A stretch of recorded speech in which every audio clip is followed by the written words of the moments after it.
Hey guys, Colorado Camperman Brian here. So I am driving to Copper Mountain right now for a truck camper trip, and I want to answer the question that some of you guys might have. How is driving the truck camper in the winter conditions? So these are the roads that I'm driving on right now.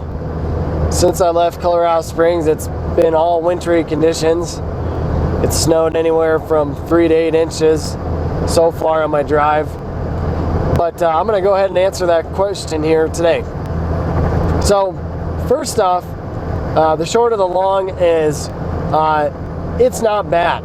In fact, I actually prefer to drive my truck in winter conditions with the truck camper than without it.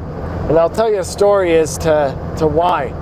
So just about a year ago, I was driving my truck up to Copper without the truck camper. I was in four-wheel drive coming down Hoosier Pass, and I hit a bump and I immediately started fishtailing. At the time I had really crappy tires. That was probably one of the main factors, but I started fishtailing, and I was on a 2-lane highway. I was in the other lane fishtailing. Thankfully there was not another car coming, otherwise it would have been a head-on collision.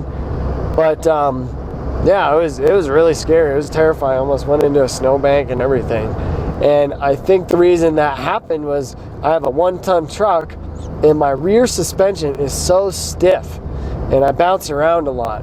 And my guess is my rear tires may have gotten a little airborne, just maybe slightly. They definitely lost traction, obviously, when I went over that bump and I just started fishtailing. So with the truck camper, things are weighed down obviously tremendously in the rear of your truck. Gives you a lot more traction. You know, I have my truck camper on. I have 1,500 to 2,000 pounds in the rear that I wouldn't normally have. And so the rear part of my truck the traction's much better. So that's the first thing. Also, you know, this is my experience from a 4-wheel drive truck. Personally, with the type of driving I do, I drive up to the mountains, you know, I go snowboarding 30 to 40 days a year. I visit places that get 300 to 400 inches of snow annually. I would never buy a truck without 4-wheel drive, or a vehicle for that matter. But if you do have a 2-wheel drive truck, I'll tell you from another story, you're probably okay. I was driving up to Copper a couple years ago in my 95 Chevy 2500, and I left my house, put in 4-wheel drive, or so I thought. And I was again coming down Hoosier Pass. I don't know what it is with me and Hoosier Pass. I was coming down Hoosier Pass, and my rear end slid a little bit. I was like, what the heck? I'm in 4-wheel drive. You know, what's going on? Why did I slide around like that? And I looked down at my shifter. My shifter was in 4-wheel drive, but my light was not on.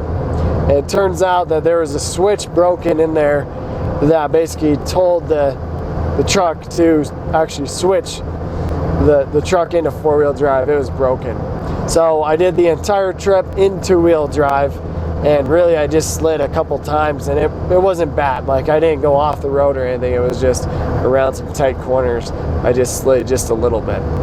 So if you have 2-wheel drive, you know, you're probably fine. I mean, at the time, I had brand new all-terrain tires on, and it was just fine.